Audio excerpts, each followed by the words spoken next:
বিরোধিতার খাতিরে বিরোধিতা করা, যাতে সরকারেও আপনারা থাকেন, বিরোধিতার খাতিরে আপনারা থাকেন, দুটা জায়গায় একটা থাকার জন্য বা নিজেদের রেলেভেন্ট রাখার জন্য সেটা করতেছেন কিনা? আপনি সিস্টেম চেঞ্জের কথা বলতেছেন, তাইলে কি আপনাদের সমন্বয়ক দেশে সরকারে যাওয়া ঠিক হয়েছে কিনা? আপনি যদি যে রাজনীতির কথা বলে আসলে আপনি ছাত্র ফেডারেশনের রাজনীতি ছাড়লেন, তাহলে কি আপনাদের একটা নিজস্ব রাজনৈতিক প্ল্যাটফর্ম থাকা দরকার কিনা, যে রাজনৈতিক প্ল্যাটফর্মে আপনারা কথা বলবেন? মামা ফাতেমা, আমরা দেখেছি যে আপনি সরকারের খুব সমালোচনাই করে থাকেন বা করেছেন, মানে সরকারের বয়স মাত্র 100 দিনের মধ্যে, সেইখানে সরকার, আপনি জানেন যে সরকারের কতগুলো অনেক বাস্তবতা রয়েছে। এই সরকারকে আসলে একটা পুলিশের আস্থা থেকে শুরু করে সাধারণ জনগণের আস্থা, একটা স্মুথ ট্রানজিশন, অনেক কিছু করা হয়েছে। এই সরকার অনেকভাবে অনেক কিছু চেষ্টা করা হচ্ছে, কিন্তু আপনারা যারা জুলাই আগস্টের ছাত্র আন্দোলনের নেতৃত্ব দিয়েছেন স্বৈরাচারী শেখ হাসিনাকে হটানোর জন্য, যদি বারবার আপনারা দুজন ছাত্র আপনাদের কথায় যেগুলি ছাত্রলীগের কথা যেটার মধ্যে আসবে সেটি থেকে মুক্তি পাওয়ার জন্য আপনারা কি একটু আর্লি সমালোচনা শুরু করলেন? আপনি বলছিলেন যে এই সরকার কি করছে, আমি আপনাকে শুনছিলাম, আপনি বলছিলেন কি করছে, কোনো লক্ষণীয় কোনো কিছুই তো আমরা দেখছি না। আবার আপনি বলেছেন যতক্ষণ না পর্যন্ত বাজারে জিনিসপত্রের দাম না কমবে ততক্ষণ পর্যন্ত সরকারকে আপনি কোনো নম্বর দিতে চান না।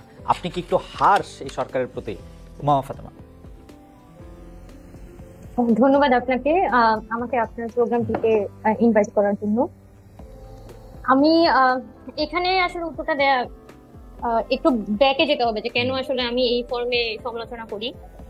আমি যখন ঢাকা বিশ্ববিদ্যালয়ে অনার্সে ভর্তি হয়েছিলাম তখন আমি বাংলাদেশ ছাত্র ফেডারেশনের সাথে রাজনীতি শুরু করি। তো আমরা তো সবসময়ই আসলে ক্ষমতার বিরুদ্ধে কথা বলেছি এবং সবসময়ই দেখা গেছে যে চেয়েছি যে সিস্টেমটা চেঞ্জ হোক, শুধুমাত্র ক্ষমতা চেঞ্জ না, আমরা আসলে সিস্টেম চেঞ্জের জন্য পলিটিক্সটা করেছিলাম। তো যখন এই জুলাই গণঅভ্যুত্থান পরবর্তী সময়ে আমাদের সবার মধ্যে কিন্তু একটা আকাঙ্ক্ষা আছে যে এখানে আসলে এই যে বর্তমান রাষ্ট্রটা আছে সেই রাষ্ট্রর কাঠামোটার মধ্যে একটা বড় ধরনের পরিবর্তন আসবে। এবং সরকার, আমি আমি কিন্তু প্রত্যেকবার কথা বলার সময় আলাপটা তুলি যে সরকারের মধ্যে কিন্তু অনেক ধরনের তাদের সীমাবদ্ধতা আছে। তারা যাই চান না কেন দিন শেষে তো একটা আমলাতন্ত্রের মাধ্যমেই তাকে সেটা বাস্তবায়ন করতে হবে, এবং সেই আমলাতন্ত্র কিন্তু তাদের প্রতি হেল্পফুল না। কিন্তু আমার যেটা সমালোচনার জায়গাটা সেটা হচ্ছে গভর্নমেন্ট ক্ষমতায় নেওয়ার সাথে সাথে এখানে কিন্তু বিভিন্ন সিভিল সোসাইটি বলি বা পলিটিক্যাল পার্টিও বলি বা আমরা ছাত্ররা বলি, আমরা কিন্তু বারবার এখানে বলে যাচ্ছিলাম যে আপনারা আহতদের ব্যাপারে একটা পরিকল্পনা সাজান, এখানে কি ফর্মে আপনারা তাদেরকে সেবাটা দিবেন সেটার একটা পরিকল্পনা সাজিয়ে আপনারা জাতির সামনে প্রকাশ করুন, যাতে এটা নিয়ে কোনো তৃতীয় পক্ষের সুযোগ না নিতে পারে। কিন্তু গভর্নমেন্ট কিন্তু সেই অর্থে কোনো পরিকল্পনা হাজির করতে পারেনি, এবং যেটার ফলাফল হিসেবে কিন্তু দেখা গেছে যে আহতদের চিকিৎসাটা হয়তো হচ্ছে, কিন্তু যতটা বলা যায় যে যতটা আসলে সুইফটলি ঘটনাটা ঘটা দরকার ছিল সেটার মধ্যে আমি অনেকটাই দেখছি একটা জিম্মেদারির বিষয়গুলো চলেছে। আবার দ্রব্যমূল্যের ক্ষেত্রেও সরকারকে কিন্তু যখনই জিজ্ঞেস করা হচ্ছে আপনারা আসলে সিন্ডিকেট ভাঙার নিয়ে আপনাদের কি পদক্ষেপ, তারা কিন্তু পরিষ্কার কোনো জবাব দিতে পারছে না। তারা এটা জনগণের সাথে যে একটা কানেক্টিভিটি, যদি আপনি একটা পলিটিক্যাল গভর্নমেন্ট দেখেন, পলিটিক্যাল সরকার সবসময় কিন্তু তার একটা চেইন অফ কমান্ড থাকে, একদম উপর লেভেল পর্যন্ত তার এক কর্মী থাকে যার মাধ্যমে সে কিন্তু তার যে প্রচারণাটা সেটা করতে পারে। এখন এই সরকার তো আসলে জনগণের উপর দাঁড়িয়ে হচ্ছে ক্ষমতায় এসেছে, একটা অভ্যুত্থানের উপর দাঁড়িয়ে ক্ষমতায় এসেছে, কোনো নির্বাচনের মাধ্যমে না, এবং সে কিন্তু তার প্রতি মুহূর্তে তার জনগণের কাছে সে অ্যাকাউন্টেবল। এবং আমি কিন্তু অ্যাজ এ জনগণ সবসময় কিন্তু সরকারকে এই বার্তাটা আমি দিতে চাই যে আপনি আপনার জনগণের কাছে অ্যাকাউন্টেবল, এবং এখানে পিপলের সাথে আপনার কমিউনিকেশনটা মেনটেন করাটা খুব জরুরি। এবং আমি আমার প্রতিটা কথার মধ্যে দিয়ে যখন আমি সমালোচনা করি, সেই সমালোচনাটা কোনোভাবেই আওয়ামী লীগকে আমরা যেভাবে করে করতাম, টার্গেট করতাম, সেই ফর্মে না। আওয়ামী লীগ তো টোটালি ইন্টেনশনালি ঘটনাগুলো ঘটেছে, পুরোপুরি ইন্টেনশনালি এখানে দুর্নীতি করেছে, চাঁদাবাজি করেছে, সিস্টেমগুলোকে তারা ধ্বংস করে ফেলেছে। কিন্তু এই গভর্নমেন্টে যেটা হয়েছে, বিগত সরকারের রেখে যাওয়া যে ধ্বংসাবশেষ সেটার উপর দাঁড়িয়ে একটা নতুন রাষ্ট্রে তাদের কাজ করতে হচ্ছে। এইটা ভেবেই তাদেরকে একটা গাইডলাইন দেয়া, সবারই উচিত আছে তাদেরকে গাইড করা, তাদের সমালোচনা করা, এবং এই গভর্নমেন্ট যাতে আমরা একটা সাকসেসফুলি তার টেনিউরটা শেষ হয় এই ব্যাপারে তাদেরকে গাইড করা, এইটাই আসলে মামা। দুইটা বিষয় এখানে একটু কথা বলতে চাই। আপনি আহতদের কথা বলছেন যে সরকার সেভাবে আসলে আহতদের চিকিৎসা করলেও বাকিদের সম্পর্কে কোনো রূপরেখা দিচ্ছে না, কথা কি আসলে ঠিক? আমরা দেখছি যে ডক্টর মোহাম্মদ ইউনূস যেখানেই যাচ্ছেন তিনি জুলাই আগস্টের আহতদের কথা সম্মানের সাথে স্মরণ করছেন, তিনি কৃতজ্ঞতার সাথে তাদের জন্য প্ল্যান দিচ্ছেন। গতকালও আমরা ডক্টর মোহাম্মদ ইউনূসের প্রেস সচিবের সাথে কথা বলছিলাম, তিনি কিন্তু একদম স্পষ্ট ভাষা জানিয়েছেন যে এইখানে যত কিছু আছে করা সম্ভব। আপনারা কি এটা একটা বাজওয়ার্ড হিসেবে করছেন কিনা, মানে বিরোধিতার খাতিরে বিরোধিতা করা, করা, যাতে সরকারেও আপনারা থাকেন, বিরোধীদের ক্ষেত্রে আপনারা থাকেন, দুটা জায়গায় একটা থাকার জন্য বা নিজেদের রেলেভেন্ট রাখার জন্য সেটা করতেছেন কিনা? আপনি সিস্টেম চেঞ্জের কথা বলতেছেন, তাইলে কি আপনাদের সমন্বয়ক দেশে সরকারে যাওয়া ঠিক হয়েছে কিনা? আপনি যদি যে রাজনীতির কথা বলে আসলে আপনি ছাত্র ফেডারেশনের রাজনীতি ছাড়লেন, তাহলে কি আপনাদের একটা নিজস্ব রাজনৈতিক প্ল্যাটফর্ম থাকা দরকার কিনা, যে রাজনৈতিক প্ল্যাটফর্মে আপনারা কথা বলবেন? নাকি আপনারা সরকারেও আছেন, বাইরেও আছেন, অনেকটা মানে ঠিক? আচ্ছা, আমি বুঝতে পারছি মানে মানে গত সরকারের সময় যাকে আপনারা ফেসিস্ট, আমরা সবাই ফেসিস্ট বলছি, সেই সরকার যেমন নিজে সরকারি দল ছিল, বিরোধী দল ছিল, এবং সেটি খুব বড় করে বলতো, আপনারাও কি এরকম একটা রুটিন ফলো করতেছেন কিনা? আচ্ছা, ধন্যবাদ। এখানে ধরেন আহত নিহতদের যে পরিস্থিতিটা, এখানে ডক্টর মোহাম্মদ ইউনূস বলি, তাদের আমি কিন্তু বারবার বলছি যে সরকার কিন্তু বিভিন্ন প্রাইভেট হসপিটালগুলোতে ট্রিটমেন্ট কিন্তু ফ্রি করা হয়েছিল। কিন্তু আপনি যদি প্রাইভেট হসপিটালগুলোতে যান এবং সরকার বলছে যে ট্রিটমেন্ট ফ্রি, সরকারের পক্ষ থেকে বলা হয়েছে প্রাইভেট মেডিকেলগুলোতে ট্রিটমেন্ট ফ্রি দিতে হবে। কিন্তু আমি যখন প্রাইভেট মেডিকেলগুলোতে যাচ্ছি বা আমার কাছে রোগীরা কল দিয়ে বলছেন যে এখানে কোনো সমন্বয়ককে আসতে হবে, সমন্বয়ককে এসে কথা বলে তাহলে ট্রিটমেন্টটা ফ্রি করাতে হবে। তার মানে মাঠ পর্যায়ের সিচুয়েশনটা কিন্তু একই কথা বলছে না, যেটা সরকার।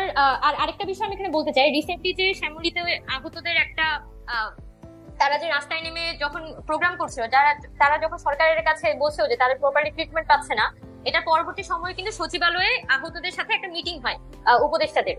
ওই মিটিং এর সময় আসলে উপদেষ্টারা তাদেরকে একটা পরিকল্পনা দিয়েছিলেন, এবং সেই পরিকল্পনাটা যখন ডক্টর মোহাম্মদ ইউনূস ওই দিন যখন ব্রিফিং করার সময় উনি কিন্তু ওই পরিকল্পনাটার একটা সারমর্ম সেই ব্রিফিংটাতে তুলে ধরেন।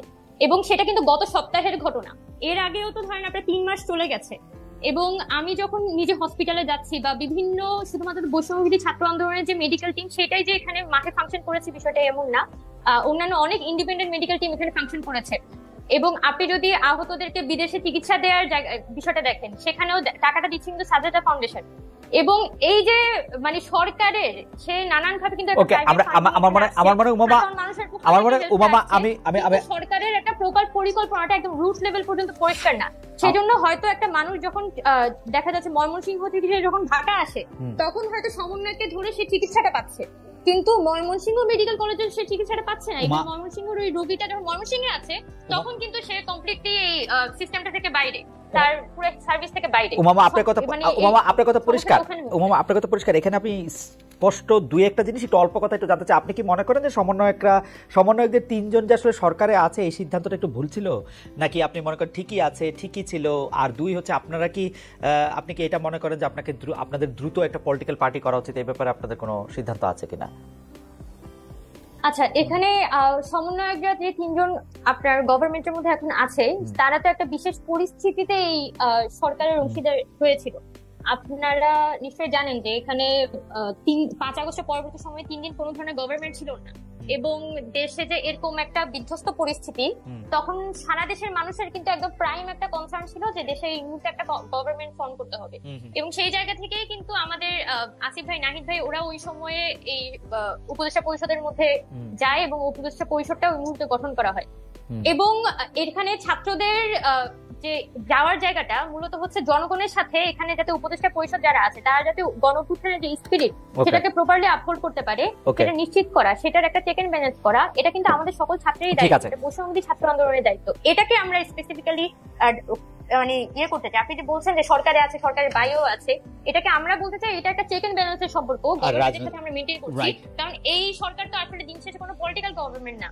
তো এখানে জনগণের যে অভ্যুত্থানের যে একটা আকাঙ্ক্ষা, সেটাকে যাতে গভর্নমেন্ট আপহোল্ড করতে পারে, সেটা নিশ্চিত করার জায়গাটা আমরা চাই যে সরকার এটা আপহোল্ড করুক, এবং আমরা ওই বার্তাটা বিভিন্ন সময় পৌঁছাই। আর বৈষম্যবিরোধী ছাত্র আন্দোলনের সাথে আছি, এখানে আমরা যিনি আহ্বায়ক কমিটি গঠন করছিলাম 21শে অক্টোবর, সেদিন কিন্তু আমরা খুব পরিষ্কার করে বলেছিলাম যে বৈষম্যবিরোধী ছাত্র আন্দোলন প্ল্যাটফর্মটা কোনো পলিটিক্যাল পার্টিতে কনভার্টেড হবে না।